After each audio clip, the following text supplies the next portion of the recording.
How are you enjoying your Honkai Star Rail playthrough? Are you wondering if you can improve your team, make your characters stronger, and have an overall better party? Maybe you're struggling to progress through a certain part of the game, or just feeling stuck with your character's development. Well, look no further, because in this video, we're going to be sharing a bunch of helpful tips and tricks to take your free-to-play characters that you get in the story to the next level. So if you're new to Honkai Star Rail or just looking to improve your gameplay, as it can be a bit overwhelming to navigate the array of characters available in the game and their unique abilities, their relic and gear sets to equip them and more, then fear not. We've been playing a ton and have compiled together all of our tips to help you optimize your characters' builds, maximize their strength, and overcome the challenges of the game. From some of the best equipment choices to things you may not have known about the characters, we've got you covered here. So whether you're a seasoned player or somebody just starting out, we believe that everyone should have access to the best possible gaming experience. Then don't worry, because these story characters are still very great and some of them are top tier. So by the end of this video, hopefully you'll have all of the tools and knowledge to juice up your characters with confidence. But do you know what else needs juicing up? The YouTube algorithm. So hit that like button for free good luck on your next 10 pull.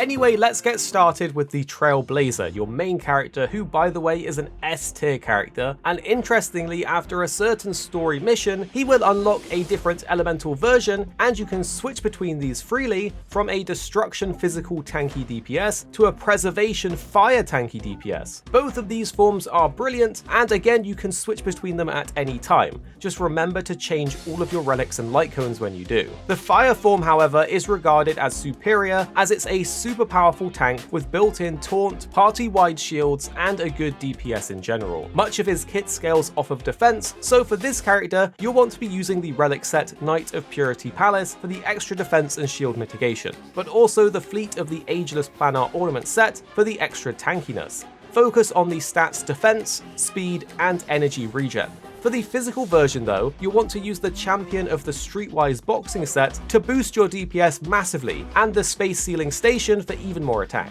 For stats, focusing on crit rate, speed, physical damage, and of course attack is ideal. Next is March 7th, one of the face characters of the game. Luckily though, March is pretty amazing. Remember, her shield causes her to counter-attack when the shielded player is hit. This actually juices her ultimate charge pretty quickly, and her ultimate is an AoE damaging 50% base chance to freeze everything. This is one of few AoE status effects in the game, and freezing is extremely strong. At Eidolon 6, she actually becomes a healer, making her shield heal allies each turn, which is even more insane. For her gear, you will want to build her like a tank, so using the relic set Knight of the Purity Palace for the extra defense and shield mitigation is perfect. For the planar ornament set though, I would go with Belobog of the Architects. This is great for her, and for stats you want to focus on effect hit rate, speed, and defense. Next is Dan Hung. You may or may not be shocked to hear that he's actually one of the best single target DPS damage dealers. His talent gives him a very rare bonus called Res Pen. This is one of the stronger buffs in the game for dealing damage. So for this reason, if you can get him to Eidolon 2, which will make his talent go from a 2-turn cooldown to a 1-turn cooldown, then you should really think about using him as your primary wind damage dealer. And since he is wind element, the Eagle of the Twilight Line set will give you that extra wind damage, and a good advanced forward buff after ulting is perfect. The Space Sealing Station is great again to boost his attack even more. But for stats you want to focus on crit rate, speed, wind damage, and of course attack.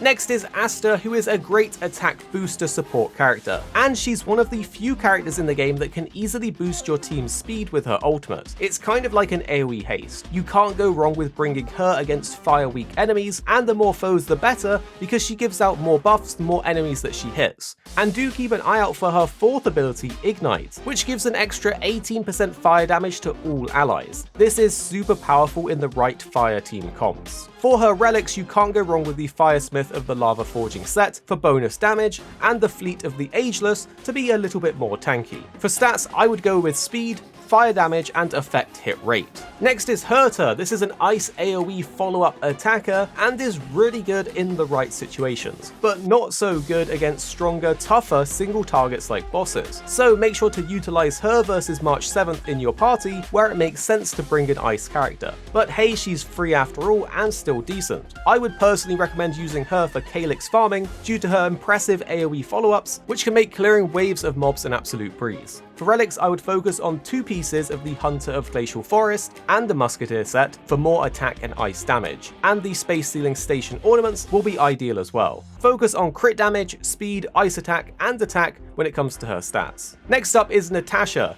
She is our free-to-play S-tier healer option. She's very good at what she does, but she even has some extra bonuses that you may not know about. Her second trace ability actually makes her skill heal remove a debuff from an ally as well. This is massive for certain boss fights and extremely helpful. It can even be make or break. Every team will need a healer at some point as the game gets harder and harder over time, so make sure to juice her up if she's your only healer. As a healer, I would focus on the Passerby of the Wandering Cloud set for even more healing and skill points. For ornaments, the Fleet of the Ageless is great too, for more HP and buffing the team. Because her healing will scale off of her own HP, for stats you want to focus on HP, speed, and outgoing healing. Next up is Ching Cha, at least I think that's how you say it. Maybe she's not the best DPS, but she is super fun and has an interesting RNG mechanic. And once again, she's free, so why not try her? One tip for actually playing with her is to just focus on using basic attacks. When you do this, her tiles will cycle, and eventually she'll get her enhanced attack that does amazing damage. So with this in mind, she works really well when she has high speed and does hit hard when she gets her enhanced attack. Also, her second trace ability will refund the skill point once per battle when using her skill, so keep that in mind after you unlock it. As a quantum damage dealer, we'll be building the Genius of the Brilliant Stars set to boost up her damage, and the Space Sealing Station ornaments for more attack once again. For her stats though, I would focus on crit rate,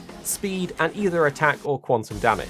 And next we have Serval. As she is a free pre-registration reward, we're going to include her here too. While she may not be the best of the best, she's a very good AoEer, and since she's lightning, she will come in handy for many battles. So maybe do think about leveling her up and bringing her when the weakness matchup is there. Plus her guitar focused attacks are actually pretty cool. Interestingly, her first Eidolon is really good and makes her basic attack do an AoE. She also does very well with applying shock damage over time to enemies, so she's always putting out damage. For her gear, you can't go wrong with the Band of Sizzling Thunder set for even more lightning attack and damage. Once again, the Space Sealing Station ornament is great as she's a damage dealer. For her stats though, I would focus on crit rate, speed, and lightning damage or attack, and she will serve you very well if you do level her up. So hit that like button if you found any of this information helpful, and the 2 videos on screen now we think you'll really enjoy if you did like this one. You don't have to watch them if you don't want to, but if you found this video helpful, you should probably check these out too, and then tell us what you think after watching in the comments